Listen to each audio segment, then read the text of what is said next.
बोलिए उमा स्वामी माता की जय। बोलिए द्वादशांग चिन्वाणी माता की जय। जैन धर्म की जय। तत्वार्थ सूत्र के छठे अध्याय का वर्णन हम लोग कर रहे हैं और छठे अध्याय में हम कर्मों के आश्रव यानी कर्म कैसे आते हैं वो पढ़ रहे हैं। तो कल हमने देखा था कि कर्म कहाँ से आ रहे हैं।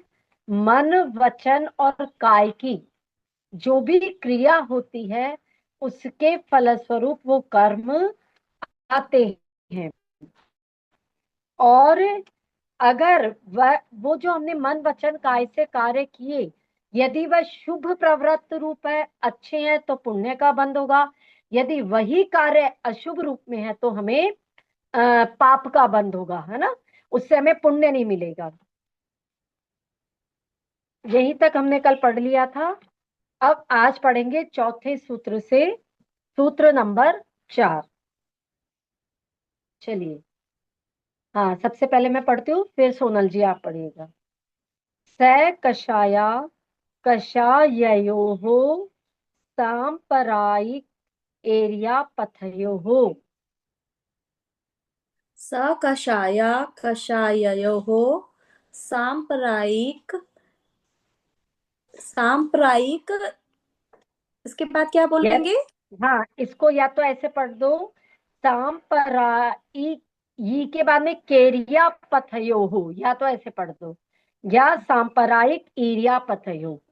ठीक है। सांप्रदायिक एरिया पथयो। हम्म। क्योंकि यहाँ पर ये जो एक की मात्रा लगी हुई ना, ई प्लस का में जो ए है वो मिलके एक की मात्रा बन जाती है, तो केरिया पथयो हो या फिर सांप्रदायिक ईरिया पथयो। लेकिन जब हम पूरा एक साथ पढ़ते हैं तो संधि के साथ में ही पढ़ लेते हैं। जब हम अलग अलग उसको करते हैं ना, फिर उसको अलग अलग पढ़ते हैं। तो देखिए सूत्र क्या बता रहा है। कल वाला ही हमारा जो टॉपिक चल रहा था, पुण्य और पाप होता है, यानी शुभ और अशुभ रूप प्रवृत्ति होती है, उससे हम कर्म का आश्रव होता है। तो वो शिष्य ने आगे फिर पूछा कि मतलब जैसे क्या बोलते हैं उसको, क्या स्वामी की अपेक्षा से भी आश्रव के प्रकार हैं। मतलब आश्रव जो है वो कितने प्रकार से किन किन लोगों को होता है। तो आचार्य ने उन्हें दो भागों में बांटा, एक सांप्रदायिक और एक ईर्यापत। सांप्रदायिक आश्रव और ईर्यापत आश्रव, दो आश्रव के प्रकार। अब ये देखो, इसको समझो। यहाँ पे स कषाय, फिर यहाँ संधि विच्छेद करेंगे तो यहाँ ए कषाय निकलेगा, तो स कषाय ए कषाय। अब आगे आया वर्ड सांप्रदायिक, तो यानी जो कषाय वाले हैं उनको सांप्रदायिक आश्रव होगा। फिर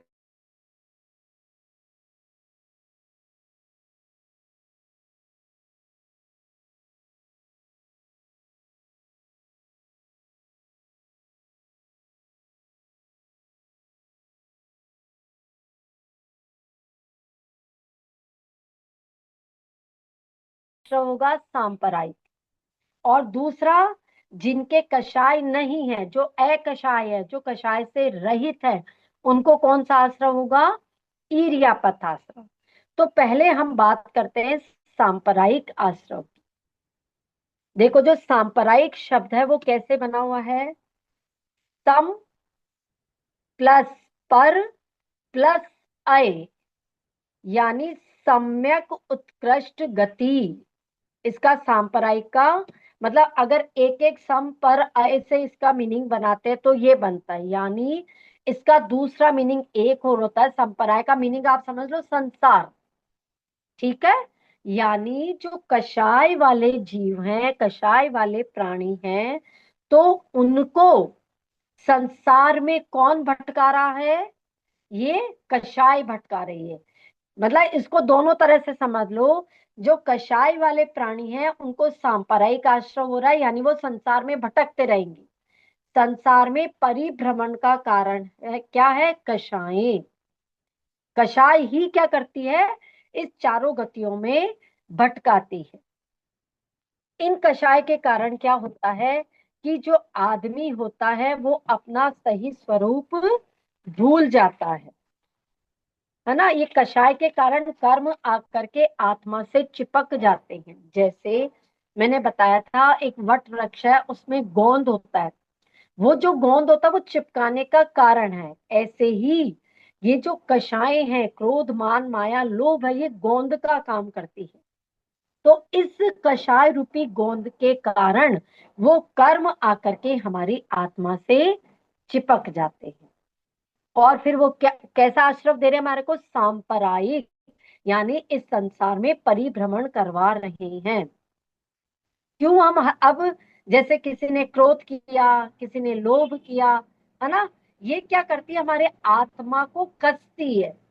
कसने का मतलब हमारी आत्मा को जो सही स्वभाव था ना, सच्चा स्वभाव था, क्षमा हमारा स्वभाव था, है ना, मृदुता हमारा स्वभाव था, विनय हमारा स्वभाव था, लेकिन इनको किसने कस दिया? कषायों ने। उसके कारण आत्मा अपने स्वभाव को तो भूल गई और विभाव में आ गई, और विभाव के कारण हमारे को क्या होता है? कर्म का आश्रव होता है, और फिर वो हमें संसार में भटकाता रहता है। और दूसरा, अच्छा ये देखो, जो कषाय से कहां तक ये आश्रव होता है? 1 से लेकर के 10 गुण स्थान तक ये हमारे को सांप्रदायिक आश्रव होता है। 1 से लेकर 10 तक आप सोचो, मतलब गुण स्थान किसको कहते हैं पता है आप लोगों को? गुण स्थान का मतलब होता है, जैसे क्लास नहीं होती, first class, second class, third class, बच्चों की क्षमता के हिसाब से, उनकी योग्यता के हिसाब से उनको फर्स्ट सेकंड थर्ड में रखते हैं ना। वो जैसे जैसे पास करते जाते हैं, आगे आगे बढ़ते जाते हैं, ऐसे ही जो हमारे भाव हैं, जो हमारे परिणाम है, उसके आधार पे वो कैटेगरी होती है, उसको गुण स्थान कहते हैं। यानी गुणों के स्थान पर या अपने भावों के स्थान पर हम कहाँ स्टैंड करते हैं, उसको गुण स्थान कहते हैं। ठीक है। तो 1 से लेकर के सोचो 10वें गुण स्थान तक भी सांप्रदायिक आश्रव है। और मुनिराज के कौन सा गुण स्थान होता है? छठा और सातवां। मुनिराज के छठा सातवां गुण, वहां पर भी कषाएं होती है। अगर उन्होंने वहां पर भी कषाय करी तो उनको वो भी क्या होगा? संसार में परिभ्रमण का कारण होगा, भटकाएगा वो उनको वहां पर भी। इसलिए अपने भाव में निर्मलता लाना, परिणामों में निर्मलता लाना बहुत जरूरी होता है। आपको पता है, जो मिथ्या दृष्टि होते हैं ना, मिथ्या मान्यता वाले जो होते हैं, या समझ लो सम्यक दृष्टि है, लेकिन वो मुनि आदि की पदवी में तो नहीं है ना, सम्यक दृष्टि है, वो भी अपना स्थान अच्छे कोटे में रिजर्व करा सकता है, अच्छे पद को प्राप्त कर सकता है, 16वें स्वर्ग तक जा सकता है एक सम्यक दृष्टि भी।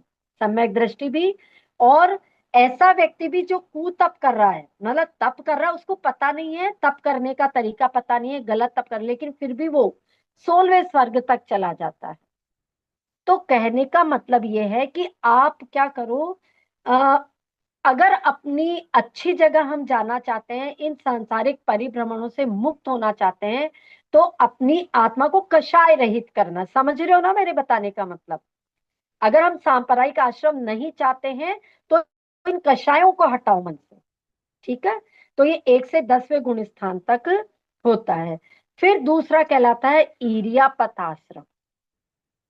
ईरियापथ का मतलब होता है कि अपने, मतलब जैसे काय और वचन या मन, इनके योग से आश्रव तो होता है, यानी कर्म तो आते हैं, लेकिन वो आकर के बस चले जाते हैं।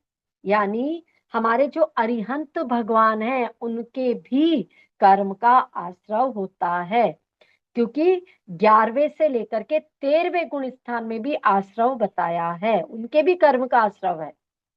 और हमारे जो अरिहंत प्रभु है 13वें गुण स्थान में होते हैं वो, और उनको बोलते हैं सयोग केवली।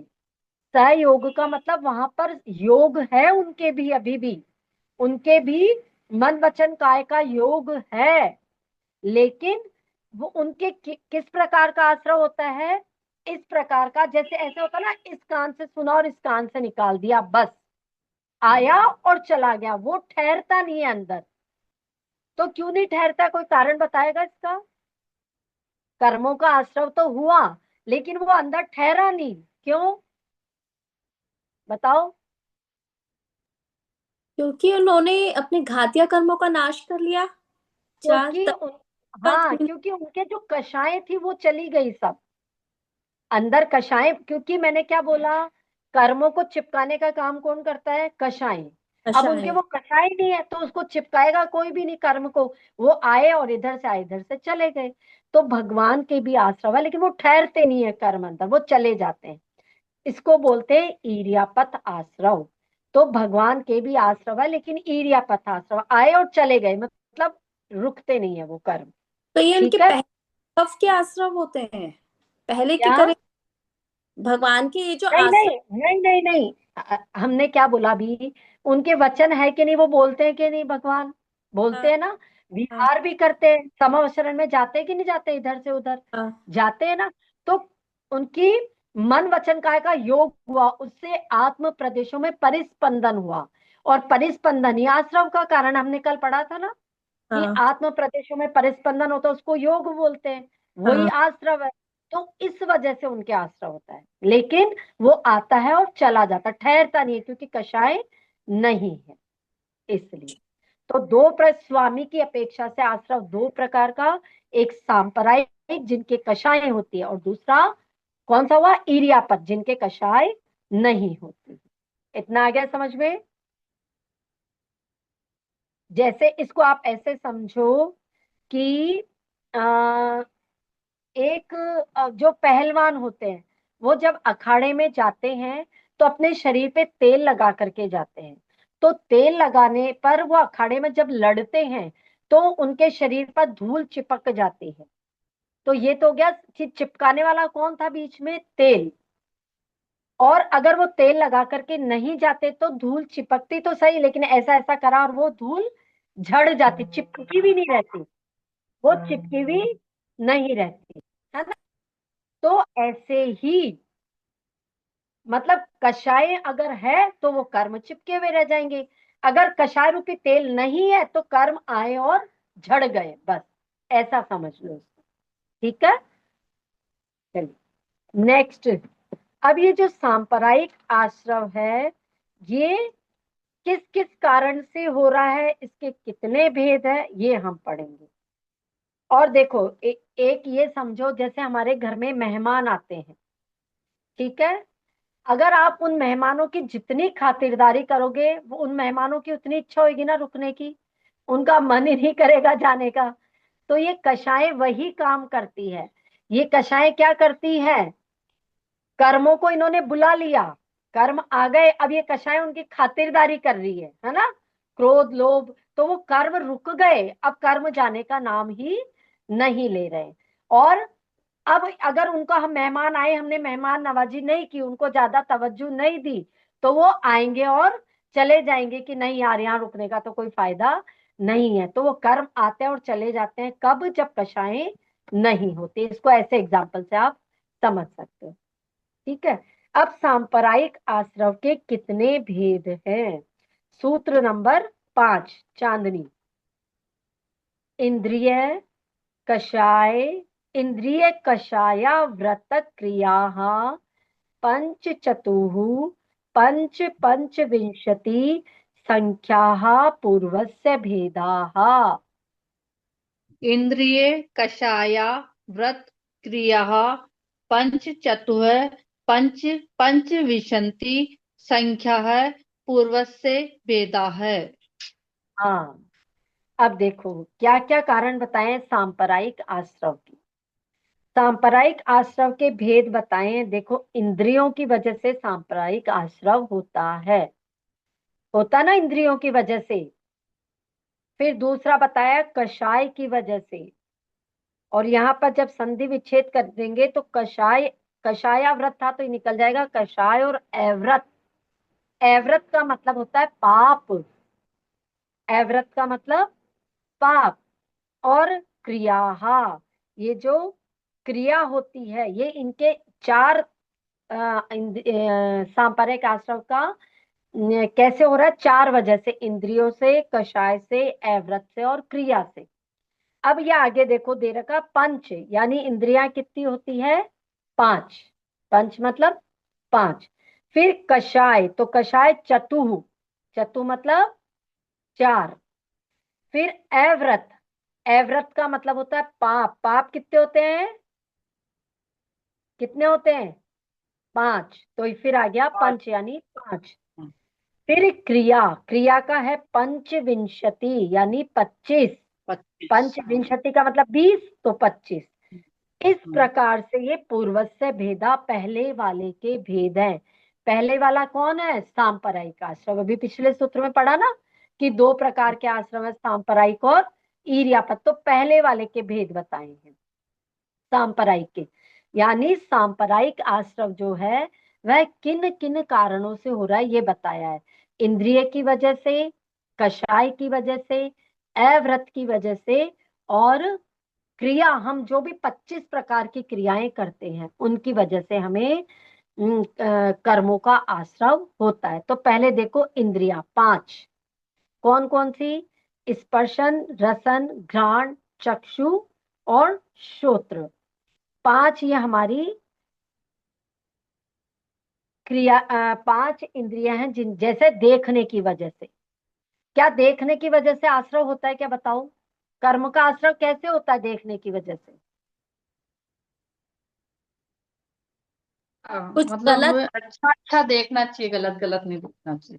कुछ गलत देखने से, खराब हम्म। देखने से, हाँ अच्छा वही। हाँ गलत होते हाँ देखकर बन के चले जाते हैं किसी हाँ की। जैसे होता, हाँ जैसे मान लो, देखो इसका उदाहरण बताती हूँ। रावण जलता है ना, उसको देख हाँ करके हाँ आया, देखना। देखा आपने उसको, क्या कर लिया? कर्म का हाँ बंध कर आश्रम। लिया, आश्रव कर लिया। आश्रव, आश्रव होते ही बंद हो जाता है। तो देखने से। फिर किससे? रसना इंद्रिय की वजह से। रसना इंद्रिय की वजह से कैसे हो जाता है बताओ?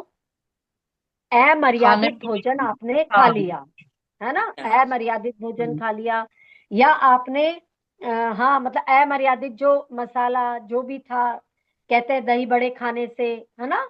या फिर द्वि- ऐसा, अच्छा एक बहुत अच्छी बात याद आ गई, देखो आपने क्या किया, ऐसी चीज जो खाई, उसके ऊपर बेमेल चीज, बोलते हैं ना, बेमेल चीज खा ली। जैसे आपने हाँ। कोई, मान लो संतरे का जूस पिया या मौसमी का जूस पिया, उसके ऊपर आपने दूध पी लिया, तो हम्म उससे आपकी तबीयत बहुत ज्यादा खराब हो जाती है। तो ये भी आपके कर्म का आश्रव का कारण हुआ कि नहीं? बीमार हो गए, तो बीमारी को लाया कौन? आपकी रसना इंद्रिय, हम्म है ना? तो हम्म बेमेल खाना खाने से भी आपको क्या हो जाता है? रोग हो गए। तो लाए तो आप ही हो ना उनको, कर्म को, उदय को आप ही लाए ना। तो ऐसे रसना इंद्रिय भी हमारे कर्म के आश्रव का कारण बनती है। ऐसे हम्म। ही सब में लगा दो, घ्राण, सुनने में, ओ सॉरी सूंघने में। सूंघने अच्छी में। खुशबू वाली परफ्यूम है, आप, अब आपको पता नहीं वो कैसे बना कैसे नहीं बना, उसको यूज कर रहे हो, है ना? हम्म और ऐसे ही कर्ण, सुनने के वजह से, जैसे गाने सुनना, है ना, जो हाँ हमारे शरीर में कामोत्तेजना बढ़ा दे, ऐसे गाने सुनना, ऐसी पिक्चर को सुनना देखना, ये सब क्या करता है? हमारे को पाप का आश्रव कराता है। तो ये हो गई 5 इंद्रियां जिनकी वजह से हमें कर्म का आश्रव हुआ। फिर कषाय, कषाय की वजह से भी क्या होता है बताए चुके, ये तो हम पहले, क्रोध, मान, माया, लोभ, इन चारों कषायों की वजह से कर्म का आश्रव होता है। देखो, अगर जैसे ही कषाय बोलते हैं सब सोचते हैं क्रोध, बस क्रोध को ही मैक्सिमम लोग समझते हैं कि इसी से होता है। नहीं, मान की वजह से भी होता है। मान की वजह से कैसे कर्म का आश्रय हो जाता है? जैसे हमने सोचा, देखो मैं इतना बड़ा हूं लेकिन मेरा सम्मान ही नहीं किया, या मैं बड़ा हूं, मैं उससे क्यों माफी मांगू, मैं बड़ा हूं, मैंने जो कह दिया तो कह दिया। मतलब इस तरह का मान अभिमान रखने से दूसरे व्यक्ति का क्या हुआ? उसका, उसको अपमान महसूस हुआ, है ना? उसको, हो सकता है उसका मन कुंठित हो गया, उसके गलत विचार आए, हम कहते हैं ना वो बददुआ देते हैं, वही चीज है ये। तो मान करने की वजह से क्या होता है? कर्म का आश्रव होता है। ऐसे ही लोभ है, और करने की वजह से जितना ज्यादा हम करते जाएंगे उतना ही ज्यादा क्या होगा, पाप क्रियाएं करनी पड़ेगी, और उन पाप से हमें क्या लगेगा, कर्म का आश्रव होगा। तो ऐसे क्रोध मान मायाचारी करने से, मायाचारी कैसे होती है, हमारे धर्म शास्त्रों में आता है कि स्त्रियां ज्यादा मायाचारी करती है ना, और लिखी हुई बात हम गलत कह नहीं सकते, कि करना कुछ और, मतलब दिखाना कुछ और करना कुछ और, मन में कुछ है, वो तो ना, क्या बोलते हैं उसको, बगल में छुरी, क्या एक है ना, मुंह में राम बगल में छुरी, ऐसा बोलते हैं हाँ, ना। मुंह में मुंह, राम या बगल बगल में में छुरी। छुरी, है ना। हाँ, मुंह से तो राम राम कर रहे हैं, लेकिन हमने अंदर छुरी रखी हुई, यानी अंदर कुछ और ही भाव है। तो इस हाँ। तरह से क्या करते हैं हम, मायाचारी करके, ये सबको पता है मायाचारी करते हैं तो त्रियंच गति का बंध हो जाता है, तो वो संसार में भटका रही कि नहीं मायाचारी, है ना। तो इस तरह से कर्म का आश्रय हुआ, किसके कारण से, कषायों के कारण से। अब आता है अव्रत। अव्रत मतलब पाप। पांच पापा, हिंसा, झूठ, चोरी, कुशील और परिग्रह। अब हिंसा को तो सब पाप मान लेते हैं, लेकिन परिग्रह को कोई पाप मानता नहीं, कि अरे अरे क्या हो गया, हमारे पैसे हैं, हमने खर्च किए, हमने सामान इकट्ठा किया, तो इसमें पाप कहाँ से लगा, क्यों लगा। क्या होता है, कभी कभी अननेसेसरी सामान जब हम जमा कर लेते हैं ना, जैसे हमने अनाज जमा किया, तो उसमें क्या होता है, जीवों की उत्पत्ति हो जाती है, और वो अनाज मान लो कभी कभी बेकार हो जाता है, या तो अनाज में जीव हो गए तो आप क्या करोगे, बाहर धूप में दोगे, वो सारे जीव मारे गए ना, किस हम्म। वजह से, आपने संग्रह किया, स्टोर किया। पहले तो वो, दूसरा हो सकता है वो अनाज भी खराब हो गया, वो जीव जंतु लग करके खराब, इतना सारा अनाज जो किसी के काम में आ सकता था उसको आपने खराब कर दिया। ऐसे ही मनी है, आप मनी इकट्ठी करे जा रहे हो, करे जा रहे हो, बेचारे किसी गरीब के काम आ सकती थी, या वो रोटेट होती तो किसी के काम आती, बाजार में जाती। अब हम इकट्ठा करते तो वो काला धन कहलाता है ना। बाजार में रोटेशन नहीं होने से मनी की क्राइसिस हो जाती है। मनी की क्राइसिस है तो लोग चोरी करने पे उतारू हो देखो, एक चीज है पूरे बाजार को घुमा देती है। इसको बहुत डीपली जब देखते हैं तो पता लगता है कि परिग्रह भी कितना बड़ा पाप है, और वो हमारे को क्या करती है, आश्रव का कारण है, सांप्रदायिक आश्रव। अब आता है चौथे नंबर पे क्रिया। 25 प्रकार की क्रियाएं होती है, ठीक है। उन क्रियाओं में से 5 प्रकार की क्रिया है, उसमें से पहली जैसे सम्यक्त्व क्रिया, यह सबसे अच्छी होती है। जो हम क्या करते हैं, देव शास्त्र गुरु की पूजा करते हैं, है ना, स्वाध्याय करते हैं, पढ़ते हैं, पढ़ाते हैं, है ना, तो ये हमारे को सम्यक्त्व को बढ़ाने वाली क्रिया है, अच्छी चीज है ये। लेकिन आश्रव तो इसमें भी हुआ ना, आश्रव इसमें भी हुआ।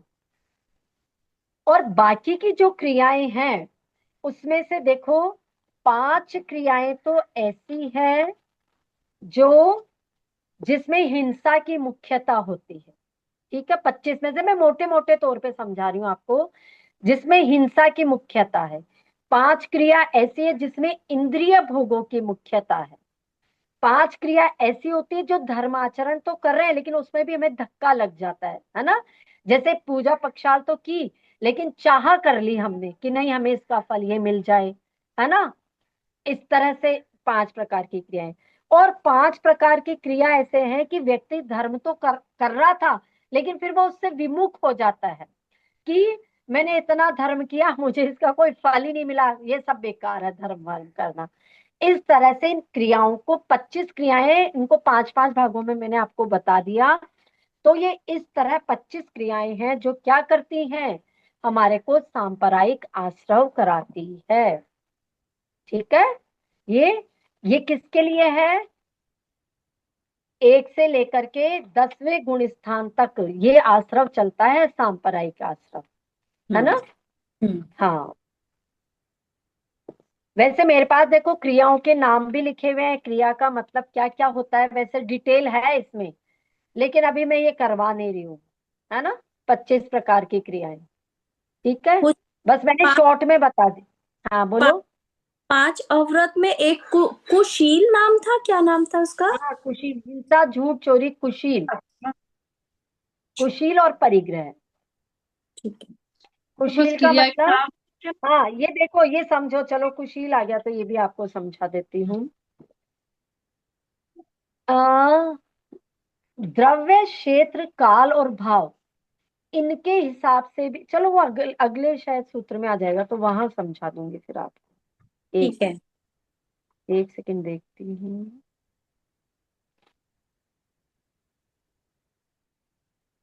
हाँ, अगले सूत्र में समझा दूंगी इस चीज को, आएगा वो कुशील वाला जो टॉपिक है ना, वो आ जाएगा। ठीक है। चलिए, सूत्र नंबर 6। हाँ सोनल जी। तीव्र मंद ज्ञाता ज्ञात भावाधिकरण वीर्य विशेषेभ्यस्त तद विशेष है। तीव्र मंद ज्ञाता ज्ञात भावाधिकरण वीर्य विशेषेभ्य नहीं विशेषभ्यस्त हाँ, तद वीर्य विशेष विशेषेभ्यस्त या वीर्य विशेषेभ्यस्त तद विशेष है।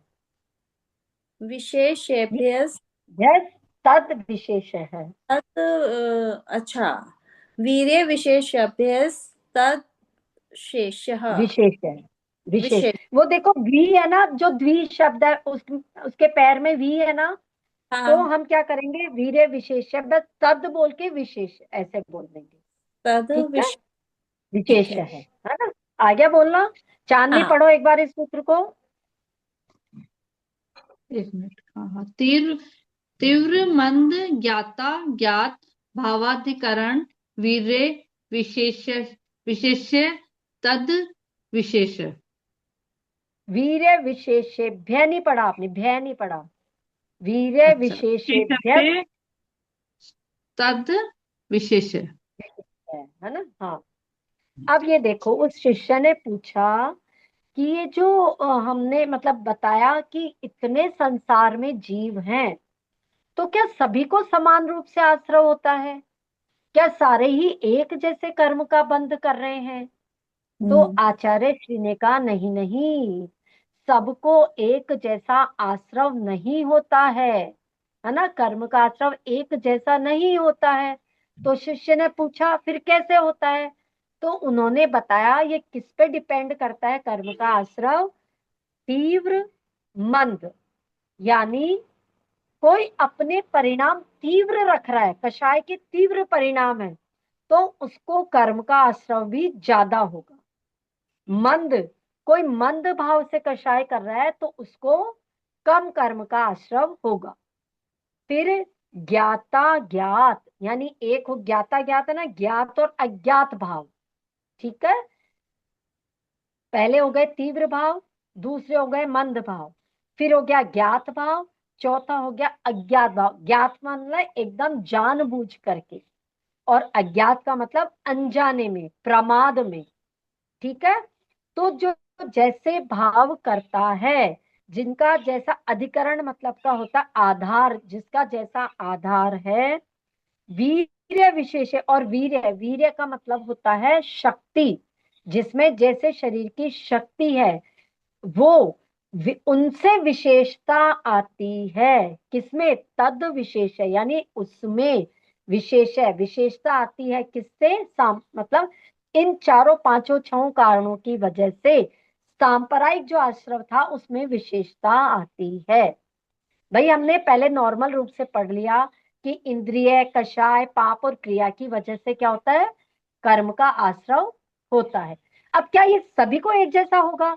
तो उन्होंने बताया नहीं, तीव्र भाव से, मंद भाव से, ज्ञात मतलब जानबूझ करके, अज्ञात मतलब अनजाने में, अधिकरण से, और वीर्य मतलब शक्ति से, इन सब की विशेषता से क्या होता है, उन आश्रमों में विशेषता आती है। जैसे भाव में क्या बताया आपने? ज्ञात या अज्ञान भावों और में, उसके बाद ज्ञात का भाव मतलब जानबूझकर और अज्ञात का मतलब अनजाने अनजाने में। में। हाँ, अनजाने में कोई काम हो गया या प्रमाद से कोई काम हो गया। फिर अधिकरण, अधिकरण का मतलब होता है आधार, क्या है उसका आधार, अभी आएगा फिर आगे, अधिकरण से सूत्र बनेगा आगे, है ना। और वीर्य का मतलब शक्ति से। तो इनसे क्या होता है कर्मों में, देखो एक व्यक्ति है, कोई बहुत ज्यादा कषाय कर रहा है ना, बहुत ही ज्यादा क्रोध कर रहा है, और एक है जो समता परिणाम वाला है, जो समता पूर्वक किसी को समझा देता है। तो उससे क्या होता है, दोनों के कर्मों के आश्रम में फर्क होगा कि नहीं होगा? होगा ना। जैसे मान लीजिए एक नल है, एक नल में आप पानी चलाते हो, टूटी को आप एकदम तेज पूरी खोल देते हो तो पानी ज्यादा आता है कि नहीं आता है? और यदि उसी को एक कम खोला आपने तो धीरे धीरे धीरे पानी आता है कि नहीं? यानी जितना ज्यादा आप कोई तीव्रता से कषाय कर रहे हो, गलत परिणाम कर रहे हो, गलत पाप कर रहे हो, तो उसके उतना ही ज्यादा पाप का आश्रय होगा। और एक किसी ने मंद भाव से कोई काम किया, है ना, करना पड़ा समझ लो उसको, तो उसको पाप का आश्रय कम होगा। एक होता है जानबूझ करके, जैसे मैंने कल बताती हूँ। तीन मित्र थे, है ना, एक राजा का बेटा था, एक मंत्री का बेटा था, और एक कोई श्रेष्ठी का बेटा था। तीन बेटे थे, तीनों दोस्त थे आपस में। वो बगीचे में गए, वहां पर आम लटक रहे थे। तो उस वो जो श्रेष्ठी का बेटा था ना, श्रेष्ठी मतलब प्रजा में से किसी का बेटा, तो उसने क्या किया, आमों को पत्थर मारा और तोड़ा। तो जो मंत्री का बेटा था उसने आमों को कलेक्ट कर लिया, और राजा के बेटे ने कुछ भी नहीं किया, केवल उसने दूर से ये क्रिया होती हुई देखी, उसकी खुशबू ली, उसने तो आम की खा ली। अब माली ने उनको देख लिया। अब माली ने क्या किया, उन तीनों को राजा के पास में लेके गया, बोला देखो इन्होंने ऐसा ऐसा काम किया है। तो राजा तो चौंक गया कि मेरा बेटा भी इसके अंदर है।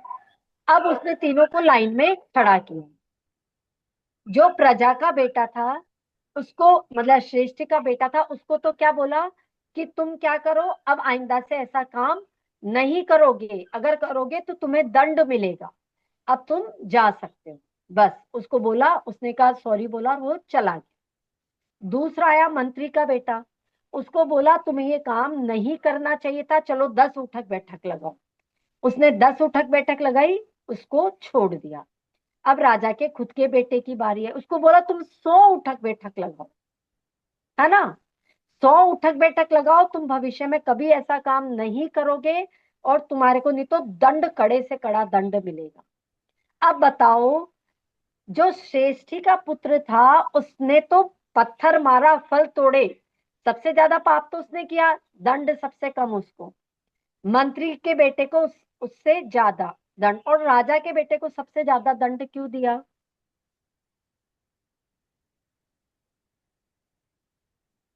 इसलिए मिला क्योंकि क्या होता है, कभी कभी राजा ने बोला ये जो मेरा बेटा आगे चल करके ये राजा बनने वाला है, अगर ये ऐसी गलतियां करेगा तो प्रजा इससे क्या सीखेगी?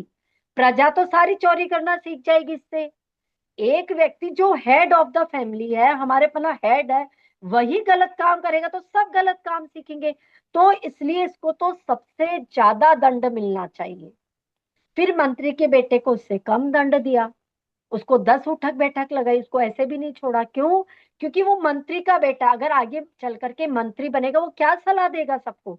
ये सलाह देगा कि तुम चोरी करो, ऐसे जा करके कहीं से तुम कुछ भी कर सकते हो। तो उसको थोड़ा कम दंड, और प्रजा के बेटे को सिर्फ ये सिखाया कि नहीं, हमें गलत काम नहीं करना चाहिए। तो ये किस आधार पे सबको दंड मिला, आश्रय हुआ कर्म का? अधिकरण के आधार पे। अधिकरण यानी उनका आधार क्या है, उस आधार पे भी कभी कभी, मतलब वो जो कर्मों का आश्रय होता है उस आधार पे भी कर्मों का आश्रय होता है। जैसे मैंने कल बताया था, एक डाकू है, एक ड्राइवर है और एक डॉक्टर है, तीनों डर से है ना। डाकू जानबूझ करके हत्या करता है, डॉक्टर बचाना तो चाहता था किसी को, सर्जरी कर रहा था, लेकिन फिर भी व्यक्ति मर गया। डाकू ने तो हिंसा लूटपाट करने के लिए मार दिया। और जो ड्राइवर था वो था ना, ड्रिंक करके ड्राइविंग कर रहा था, प्रमाद में, अनजाने में उससे किसी का एक्सीडेंट हो गया और वो मर गया। लेकिन क्या तीनों को एक जैसी सजा मिलेगी क्या? नहीं। तीनों अलग अलग, जैसे तीनों को अलग अलग सजा मिलेगी, ऐसे ही तीनों को कर्मों का आश्रय भी अलग अलग होगा। क्यों? क्योंकि उनके भाव कैसे थे इनके पीछे। डॉक्टर का भाव क्या था? बचाने का था। डाकू का क्या भाव था? मारने का ही था, संकल्प पूर्वक मारने का भाव था, तो उसको बहुत ज्यादा पाप लगेगा, यानी बहुत ज्यादा कर्म का आश्रय होगा। और जो ड्राइवर था, उसने क्योंकि पाप तो किया है, ड्रिंक करनी नहीं चाहिए, पाप तो किया है, प्रमाद से उसने किसी व्यक्ति को मार दिया, तो उसको डाकू से कम लेकिन डॉक्टर से ज्यादा पाप लगेगा। तो इस हर एक चीज का जैन सिद्धांत में इतनी बारीकी से बताया है कि हमने किस लेवल का पाप किया है। जिस लेवल का पाप करेंगे उतने ही कर्मों का आश्रय होगा। जैसे मान लो हमें बुखार हुआ और वो बुखार आया और आकर के हमने एक टेबलेट ली या ठीक हो गया,